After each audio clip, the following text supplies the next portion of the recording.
ಪ್ರೀತಿಯ ಬೌದ್ಧ ಬಾಂಧವರೇ, ಭೀಮ ಬಂಧುಗಳೇ, ಎಲ್ರಿಗೂ ಜೈ ಭೀಮ್, ನಮೋ ಬುದ್ಧಾಯ. ನಾನು ಡಾಕ್ಟರ್ ಎಂ ವೆಂಕಟಸ್ವಾಮಿ, ನಾಗಸೇನಾ ವಿದ್ಯಾಲಯದಿಂದ ಮಾತಾಡ್ತಾ ಇದ್ದೀನಿ. ಎರಡು ಪ್ರಮುಖ ವಿಷಯಗಳ ಬಗ್ಗೆ ತಮ್ಮ ಗಮನಕ್ಕೆ ಮಾಹಿತಿಯನ್ನು ನೀಡ್ತಾ ಇದ್ದೀನಿ. ಒಂದು, ನಮ್ಮ ನಾಗಸೇನಾ ಬುದ್ಧ ವಿಹಾರದಲ್ಲಿ ಕಳೆದ 10 ವರ್ಷಗಳಿಂದ ಬುದ್ಧ ಧರ್ಮ ಪ್ರಚಾರದಲ್ಲಿ ತೊಡಗಿದ್ದಂಥ ರೆಸಿಡೆಂಟ್ ಮಾಂಕ್, ಇಲ್ಲೇ ನಿವಾಸಿ ಬಿಕ್ಕುಡಿಯಾಗಿ ಇದ್ದಂಥ ಬುದ್ಧಮ್ಮ ಅವರು 3 ದಿವಸಗಳ ಹಿಂದೆ ನಿಧನರಾದರು. ನಿಧನರಾಗಿ ಬುದ್ಧ ಸಮಾಜಕ್ಕೆ ಭಾಳ ದೊಡ್ಡ ನಷ್ಟ ಉಂಟಾಗಿದೆ. ಹೀಗಾಗಿ ಅವರಿಗೆ ಭಾವಪೂರ್ಣ ಶ್ರದ್ಧಾಂಜಲಿಯನ್ನು ಈ ಮೂಲಕ ಸಮರ್ಪಿಸ್ತಾ ಇದ್ದೀನಿ. ಎರಡನೇ ವಿಷಯ, ದಿನಾಂಕ 27/4/2026 ಸೋಮವಾರ, ಅಂದರೆ ಇನ್ನು 3ನೇ ದಿವಸ, ನಾಳೆ ಅಲ್ಲ ನಾಳದ್ದು, ನಾಗಸೇನಾ ವಿದ್ಯಾಲಯದ ಸಂಬುದ್ಧ ಭವ್ಯ ವೇದಿಕೆಯಲ್ಲಿ 2 ಮಹತ್ತರವಾದಂಥ ಕಾರ್ಯಕ್ರಮಗಳಿಗೆ ಚಾಲನೆ ಕೊಡಿ. 100 ಎಕರೆ ಭೂಮಿಯಲ್ಲಿ ಮೂಡಿ ಬರ್ತಾ ಇರ್ತಕ್ಕಂಥ ನಳಂದ ವಿಶ್ವವಿದ್ಯಾಲಯದಲ್ಲಿ 888 ಅಡಿಗಳ ಬುದ್ಧನ ಮಹಾಪ್ರತಿಮೆಯನ್ನು ಪ್ರತಿಷ್ಠಾಪನೆ ಮಾಡೋ ಕಾರ್ಯಕ್ರಮಕ್ಕೆ ಚಾಲನೆ ಕೊಡ್ತಕ್ಕಂಥದ್ದು. ಈ 2 ಕಾರ್ಯಕ್ರಮಗಳನ್ನು ನಾಡಿನ ಮುಖ್ಯಮಂತ್ರಿಯಾಗಿರ್ತಕ್ಕಂಥ ಸಿದ್ದರಾಮಯ್ಯವರು ಚಾಲನೆ ಕೊಡ್ತಾರೆ. ಆ ಚಾಲನೆ ಕೊಡ್ತಕ್ಕಂಥ ಒಂದು ಸಮಾರಂಭವನ್ನು ಉದ್ಘಾಟನೆ ಮಾಡ್ತಾರೆ. ಇದರಲ್ಲಿ DK ಶಿವಕುಮಾರ್ ಅವರು ಮುಖ್ಯಮಂತ್ರಿ ಬರ್ತಾರೆ. ಅವರು ಬುದ್ಧನ ಪ್ರತಿಮೆಗೆ ಪುಷ್ಪಾರ್ಚನೆ ಮಾಡ್ತಾರೆ. ಗೃಹ ಸಚಿವರು ಪಾದಯಾತ್ರೆಯ ಜ್ಯೋತಿಯನ್ನು ಬೆಳಗ್ತಾರೆ. ಹಾಗೆಯೇ ಸಮಾಜದ 2 ವರ್ಷಗಳಲ್ಲಿ ಬೌದ್ಧ ಸಮಾಜಕ್ಕೆ ಬಹಳ ಮಹತ್ತರವಾದಂಥ ಕೊಡುಗೆಗಳನ್ನು ಇಂದಿನ ಸರ್ಕಾರ ಕೊಡಮಾಡಿದೆ. ಅದರಲ್ಲಿ ವಿಶೇಷವಾಗಿ ಸನ್ನತಿ ಅಶೋಕ ಸ್ಮಾರಕವನ್ನು ಅಭಿವೃದ್ಧಿಪಡಿಸೋದಕ್ಕೆ ಸನ್ನತಿ ಅಭಿವೃದ್ಧಿ ಪ್ರಾಧಿಕಾರವನ್ನು ಮಾಡಿರುವಂಥದ್ದು.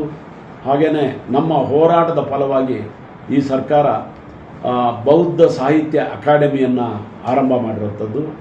3ನೇದು, ನಮ್ಮ ಭಾಳ ಪ್ರಮುಖವಾಗಿರ್ತಕ್ಕಂಥ ಬೇಡಿಕೆ, ಬೌದ್ಧರ ಅಭಿವೃದ್ಧಿ ಪ್ರಾಧಿಕಾರ, ಅಭಿವೃದ್ಧಿ ಮಂಡಳಿಯನ್ನು ಘೋಷಣೆ ಮಾಡಿರ್ತಕ್ಕಂಥದ್ದು. ಇಲ್ಲಿ 2 ಬೇಡಿಕೆಗಳು ಹಾಗೇ ಇದೆ. ಒಂದು, ಬುದ್ಧ ಜಯಂತಿಗೆ ಸರ್ಕಾರಿ ರಜಾ ಘೋಷಣೆ ಮಾಡೋದು, ಮತ್ತು ನಾಡಗೀತೆಯಲ್ಲಿ ಬೌದ್ಧರ ಉದ್ಯಾನವನ ಅಂತ ಶಬ್ದ ಸೇರಿಸ್ತಕ್ಕಂಥ ಕೆಲಸ ಮಾಡ್ತೀವಿ ಅಂತ ಹೇಳಿದ್ದಾರೆ.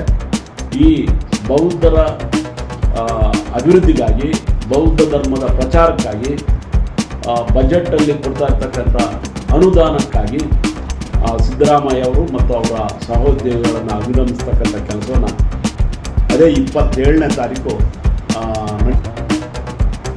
ಮೇ 1 ಕಾರ್ಮಿಕ ದಿನಾಚರಣೆ ದಿವಸ ಈ ಸರ್ತಿ ಬುದ್ಧ ಜಯಂತಿ ಬಂದಿದೆ.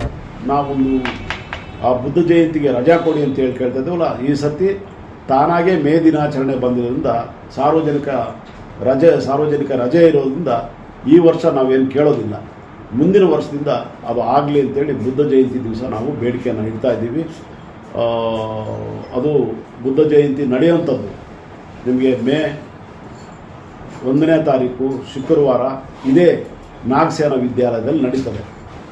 ಹೋದ ವರ್ಷ ಬುದ್ಧ ಜಯಂತಿ ಪ್ರಥಮ ಕಾರ್ಯಕ್ರಮ ನಡೀತು, ಅದು ರವೀಂದ್ರ ಕಲಾಕ್ಷೇತ್ರದಲ್ಲಿ ನಡೆಯಿತು. ಈ ಸರ್ತಿ ಮೇ 1ನೇ ತಾರೀಕು ಬುದ್ಧ ಜಯಂತಿ ಇಲ್ಲಿ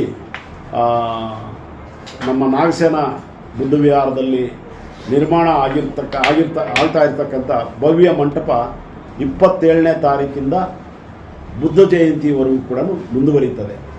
ಸೊ ಆ ದಿನ ಅದೇ ವೇದಿಕೆಯಲ್ಲಿ ನಾವು ಬುದ್ಧ ಜಯಂತಿಯನ್ನು ಭಾಳ ಅರ್ಥಪೂರ್ಣವಾಗಿ ಆಚರಣೆ ಮಾಡ್ತಕ್ಕಂಥ ಕೆಲಸ ಮಾಡ್ತಾಯಿದ್ದೀವಿ.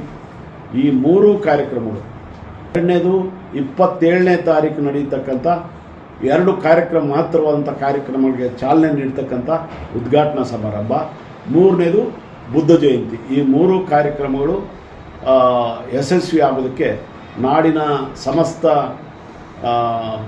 ಬಂಧುಗಳು, ನಾಗರಿಕ ಬಂಧುಗಳು ಮತ್ತು ಅಂಬೇಡ್ಕರ್ ಅನುಯಾಯಿಗಳು, ವಿಶ್ವಶಾಂತಿಯನ್ನು ಬಯಸ್ತಕ್ಕಂಥ ಸಮಸ್ತ ನಾಗರಿಕ ಬಂಧುಗಳು, ಬೌದ್ಧ ಸಮಾಜದವರೆಲ್ಲರೂ ಕೂಡ ಭಾಗವಹಿಸಿ ಈ ಕಾರ್ಯಕ್ರಮವನ್ನು ಯಶಸ್ವಿಗೊಳಿಸಬೇಕಂತೇಳಿ ನಾಗಸೇನಾ ಬುದ್ಧ ವಿಹಾರದಿಂದ ಮತ್ತು ನಾಳಂದ ವಿಶ್ವವಿದ್ಯಾಲಯದ ಪರವಾಗಿ ನಾನು ವಿನಮ್ರವಾಗಿ ತಮ್ಮಲ್ಲೆಲ್ಲ ವಿನಂತಿ ಮಾಡ್ತಾ ಇದ್ದೀನಿ. ಜೈ ಭೀಮ್.